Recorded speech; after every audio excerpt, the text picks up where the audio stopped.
ভয় পাসনি রানী, আজ তুই হবি বৃষ্টির দূত। জাদুর ঘোড়া, আজ আর কোনো মায়া নয়, পৃথিবীর তৃষ্ণা মেটাতে তোর ঘুরে জাদু দেখাও।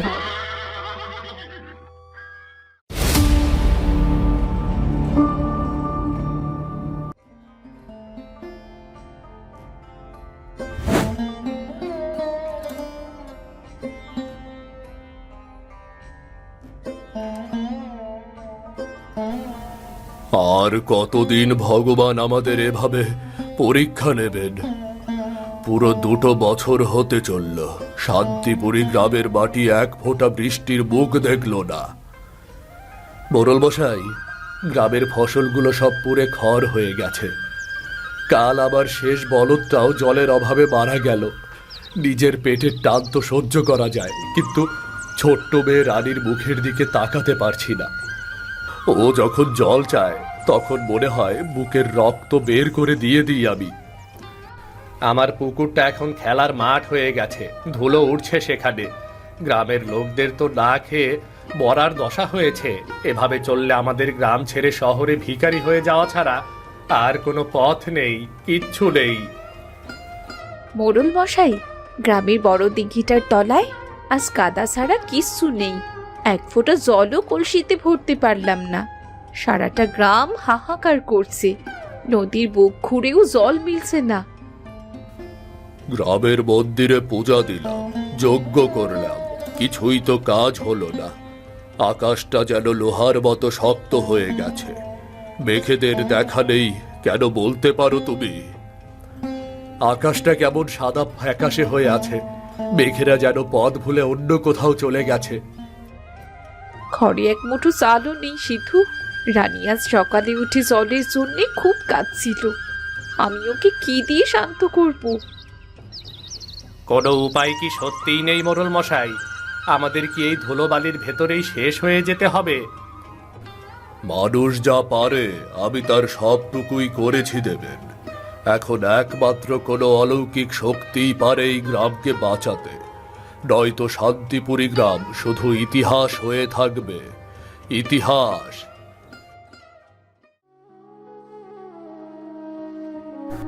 মিথিলা, এই চারাটাও তো বাঁচলো না। মাটিটা পাথরের মতো শক্ত হয়ে গেছে, নাঙল দিলেও মাটি কাটছে না। আমরা কি না খেয়েই মরবো? না খেয়েই কি মরবো আমরা? রানী কাল রাতে এক ঢোক জলের জন্য খুব কেঁদেছে। ওর শুকনো মুখটা আমি আমি আর সইতে পারছি না গো। আমাদের কি কোনো পাপের শাস্তি হচ্ছে?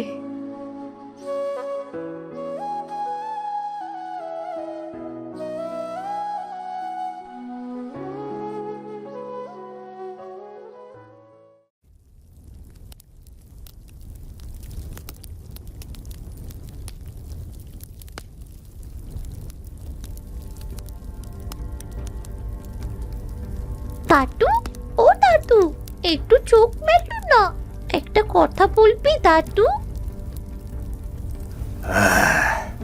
আরে, আমাদের শান্তিপুরীর ছোট্ট রানী যে, এই তপ্ত দুপুরে রোদে পড়ে কেন এসেছিস মা?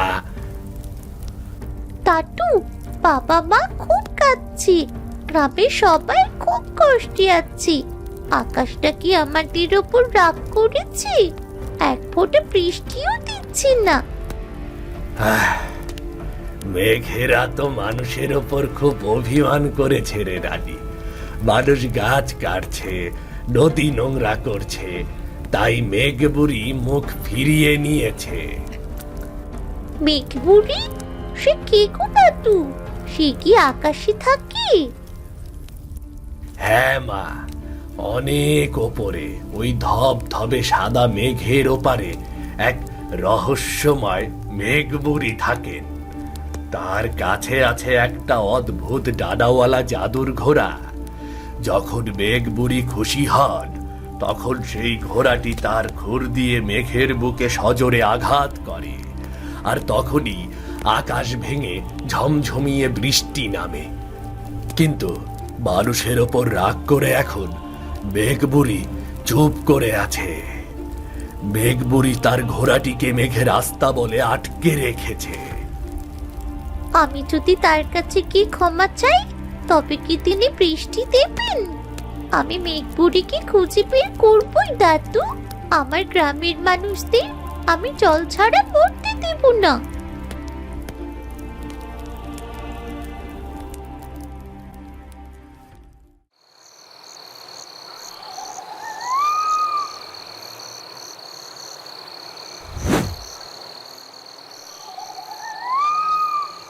বাবাও কাল সারাদিন রোদে পুড়ে মাটি খুঁড়েছি, কিন্তু জল পাইনি। মা নিজের ভাগ্যের জলটুকু আমাকে খাইয়ে দিয়েছে। এভাবে চললে যে সবাই মরে যাবে। আমাকে যেতেই হবে, মেঘপুরীকে খুঁজে বের করতেই হবে।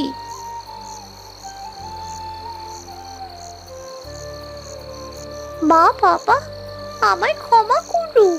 না বলে যাচ্ছি বলে রাগ করো না। আমি যদি বৃষ্টি নিয়ে ফিরতে পারি তবেই আমাদের সবার মুখে হাসি মুছবে। আমি আসছি তবে।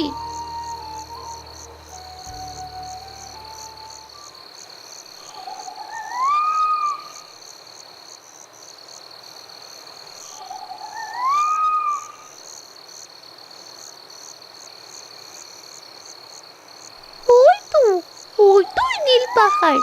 সাধু বাবা বলেছিল ওই পাহাড়ের ওপরে মেঘপুরীর দেশ।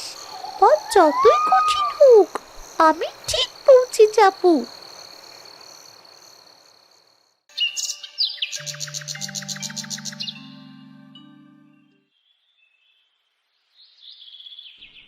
আর আর একটুখানি পথ, পাহাড়ের চূড়োয় পৌঁছতে পারলেই মেঘপুরীকে পাবো। তৃষ্ণায় তৃষ্ণায় আমার বুক ফেটে যাচ্ছে। কিন্তু কিন্তু এই শেষ জলটুকু এখন খাওয়া যাবে না, যদি পথে আরো বিপদ আসে। জল, জল, কেউ কি আছো? এক ফোঁটা জল দাও, আমি আর বাঁচবো না। গলাটা কাঠ হয়ে গেছে, জল দাও। দাদু, ও দাদু, চোখ মেলুন। এই নিন দাদু, আমার কাছে অল্প জল আছে, আপনি এই জলটুকু খেয়ে নিন। কিন্তু খুকি, তোর নিজেরও তো খুব তেষ্টা পেয়েছে। এইটুকু জল খেয়ে তুই কত দূর যাবি? আমাকে ছেড়ে তুই এগিয়ে যা। না দাদু না, আমি ছোট মানুষ, আমি কষ্ট সহ্য করতে পারবো, কিন্তু আপনার এই অবস্থা আমি সইতে পারছি না। আগে আপনি বাঁচুন, তবেই তো আমি শান্তিতে মেঘবুড়িকে খুঁজে বের করতে পারবো। ধন্য তোর সাহস আর পরোপকার, ছোট্ট রানী। তুই তোর নিজের প্রাণ তুচ্ছ করে আমাকে বাঁচিয়েছিস। তুই এই পরীক্ষায় উত্তীর্ণ হয়েছিস মা, উত্তীর্ণ হয়েছিস। রানী, তুমি প্রমাণ করেছ যে অন্যের মঙ্গলের জন্য নিজের শেষ সম্বলটুকু ত্যাগ করা যায়। তোর এই নিঃস্বার্থ মনি তোকে মেঘবুড়ির কাছাকাছি নিয়ে যাবে। আমাকে পথ দেখিয়ে দাও দাদু, আমি কিভাবে ওই উঁচুতে মেঘের দেশে পৌঁছবো? আমার তো ডানা নেই। এই নে মা, এই শিউলি ফুলটি ধর। এটি কোনো সাধারণ ফুল নয়, এটি পবিত্রতার প্রতীক। তুই এই পাহাড়ের একেবারে শেষ প্রান্তে গিয়ে যেখানে আকাশ মাটির সাথে মিশেছে বলে মনে হয়, সেখানে দাঁড়িয়ে এই ফুলটি আকাশের দিকে ছুঁড়ে দিবি। এই ছোট্ট ফুলটি আমায় আকাশে নিয়ে যাবে দাদু? তোর বিশ্বাসী তোকে নিয়ে যাবে মা। যখনই তুই ফুলটি উড়াবি, আকাশ থেকে মেঘেরা নেমে আসবে তোর জন্য সিঁড়ি তৈরি করতে। মনে রাখিস, একবার সিঁড়িতে পা রাখলে আর পেছনে তাকানো চলবে না। শুধু গ্রামের সেই তৃষ্ণার্ত মুখগুলোর কথা মনে রাখবি।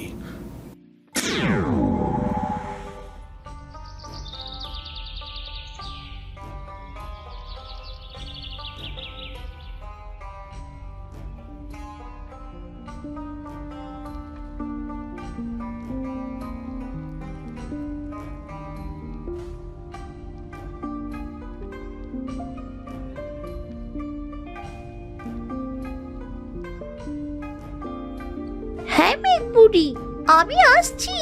আমাদের গ্রামের জন্য একটু জল দাও।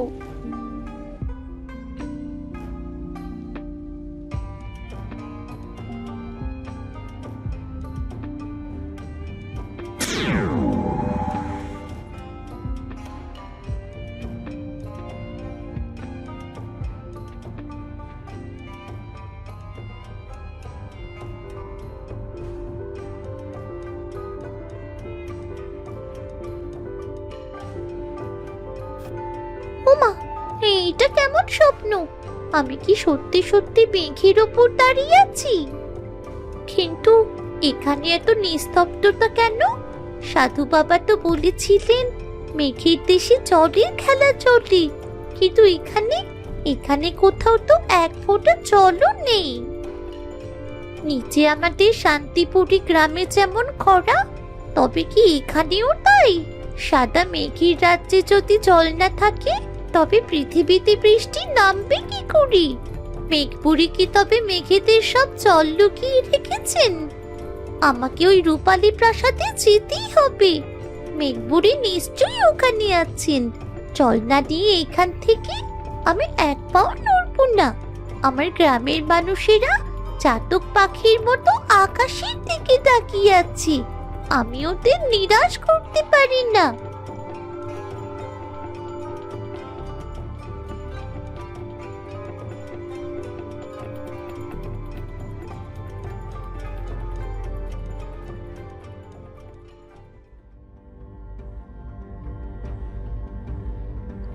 থাম, আর এক পাও এগোবি না। তুই কোন সাহসে মেঘের প্রাসাদে পা রেখেছিস, তুচ্ছ মানুষ? আমি রানী কুমা, শান্তিপুরি গ্রাম থেকে অনেক কষ্টে এসেছি। আপনি কি মেঘবুড়ি মা? হ্যাঁ, আমি মেঘপুরী, কিন্তু তোদের মতো স্বার্থপর মানুষদের আমি এই প্রাসাদে ঢুকতে দিই না। কেন এসেছিস সেখানে? পৃথিবী থেকে কি গাছপালা সব শেষ হয়ে গেছে যে এখন আমার রাজ্যে হানা দিতে এসেছিস? গাছপালা সব শুকিয়ে গেছে। আমাদের গ্রামে 2 বছর কোনো বৃষ্টি নেই। মাঠ ফেটে চৌচির, আর নদীও শুকিয়ে কাঠ। মানুষ তৃষ্ণায় হাহাকার করছে। আপনি আমাদের উপর কেন এত রাগ করেছেন? রাগ করবো না? তোরা মানুষরা পৃথিবীর কি হাল করেছিস দেখেছিস? তোরা তোদের খেয়ালে হাজার হাজার গাছ কেটে উজাড় করেছিস, পাখিদের বাসা ভেঙেছিস, আর নদীগুলোকে নোংরা আবর্জনায় ভরে দিয়েছিস। তোরা যখন মাটির ওপরে প্রকৃতির যত্ন নিতেই ভুলে গেছিস, তখন কেন আকাশ থেকে তোদের জল দেব? আমি আমার জাদুর ঘোড়াকে আদেশ দিয়েছি, সে যেন আর মেঘের পিঠে খুর না চালায়। ও এখন ঘুমিয়ে থাকবে, আর পৃথিবীতে এক ফোঁটা বৃষ্টিও পড়বে না। এটাই তোদের শাস্তি। আমি মানছি আমরা ভুল করেছি, কিন্তু গ্রামের ছোট ছোট বাচ্চারা তো কোনো অন্যায় করেনি। বনের পশু পাখিরাও তো গাছ কাটেনি, তবে তারা কেন জলের অভাবে মরবে? আপনি আমাদের আরেকবার সুযোগ দিন মা। আমরা কথা দিচ্ছি, আমি বাড়ি ফিরে সবাইকে নিয়ে গ্রামে হাজার হাজার গাছ লাগাবো, নদী পরিষ্কার রাখবো। দয়া করে আপনার জাদুর ঘোড়াটিকে জাগিয়ে দিন না।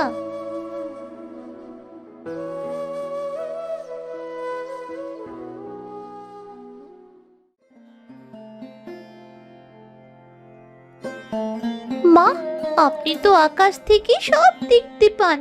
আপনি কি দেখেননি আমার বাবা এক মুঠো অন্নের জন্য কিভাবে সারাদিন ধুলোবালি কাটছে? আমার মা তৃষ্ণায় ফেটে যাওয়া ঠোঁট নিয়ে সারাদিন ভগবানের কাছে প্রার্থনা করছি। গ্রামের ছোট ছোট শিশুরা এক ফোঁটা জলের জন্য ঠুকরে ঠুকরে কাঁদছে, আর মাঠের গরু বাছুরগুলো ঘাস না পেয়ে থুকে থুকে মরছি। তারা তো কোনো অন্যায় করেনি মা। পৃথিবী এখন লোভী মানুষের দখলে রানী। তারা শুধু গাছের ছায়া চায় না, শুধু কাঠ চায়। তারা নদীকে মা বলে না, শুধু শোষণ করে। এমন অপদার্থ মানুষদের আমি কেন সাহায্য করব? সবাই তো আর এক নয় মা, আমি কথা দিচ্ছি আমি গ্রামে ফিরে প্রতিটি মানুষের হাতে একটি করে চারা গাছ তুলে দিব। আমি নিজে নদী পরিষ্কার করব, কিন্তু তার আগে তো তাদের প্রাণ বাঁচাতে হবে। মা, আপনি যদি বিশ্বাস না করেন তবে আমার জীবন নিয়ে নিন, আমাকে এই মেঘের রাজ্যে চিরকালের জন্য বন্দি করে রাখুন। আমি আর কোনোদিন পৃথিবীতে ফিরব না, কিন্তু তার বিনিময়ে আপনি আমার গ্রামকে মুক্তি দিন। আকাশ থেকে এক পশলা বৃষ্টি নামান মা। তোর মতো এক ফোঁটা বিশুদ্ধ ভালোবাসা আর সাহসের জন্যই তো প্রকৃতি আজও টিকে আছে রে রানী। তোর জীবন দিয়ে তুই সবাইকে বাঁচাতে চেয়েছিস। তোর এই পরোপকার দেখে আমার পাষাণ মনও গলে গেছে। আমি হার মেনেছি তোর কাছে।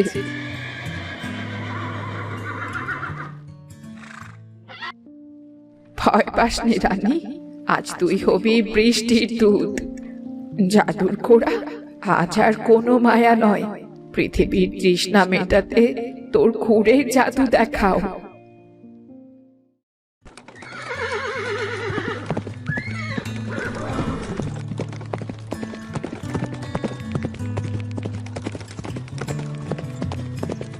মা, মা দেখুন আকাশটা কেমন অন্ধকার হয়ে এসেছে, মেঘেরা গর্জন করছে। বৃষ্টি, বৃষ্টি নামছে। দেখুন দাদু, দেখুন বৃষ্টি শুরু হয়েছে।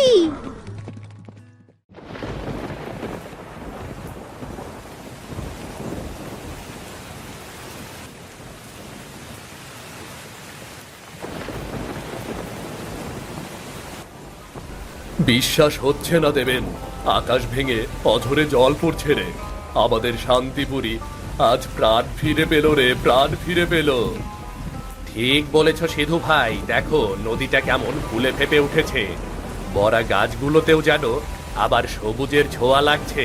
কিন্তু রানী কোথায়? ওকে তো কোথাও দেখতে পাচ্ছি না। কাল রাত থেকে তো মেয়েটার দেখা নেই।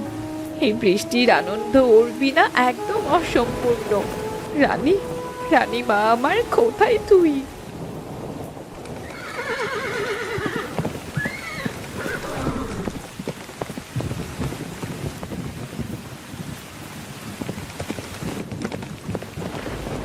মা, বাবা দেখো, আমি বৃষ্টি নিয়ে এসেছি।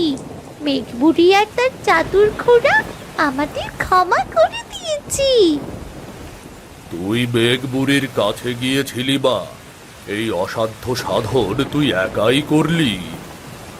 হ্যাঁ দাদু, হ্যাঁ, আমি মেঘবুড়িকে কথা দিয়েছি আমরা আর প্রকৃতির কোনো ক্ষতি করব না। আমরা সবাই মিলে গ্রামে নতুন করে হাজার হাজার গাছ লাগাবো, তবে তো মেঘবুড়ির জাদুর ঘোড়া বারবার আমাদের বৃষ্টি দিতে আসবি। ধন্য তোর সাহস মা, তুই আজ পুরো গ্রামকে নিশ্চিত মৃত্যুর হাত থেকে বাঁচালি। শোনো গ্রামবাসী, শোনো, আজ থেকে রানী শুধু সিধুর মেয়ে নয়, ও আমাদের পুরো শান্তিপুরি গ্রামের বৃষ্টির কন্যা। ওর জন্যই আজ আমাদের এই নতুন জীবন। আজ থেকে আমরা সবাই শপথ করছি, আমরা এই প্রকৃতির যত্ন নেব।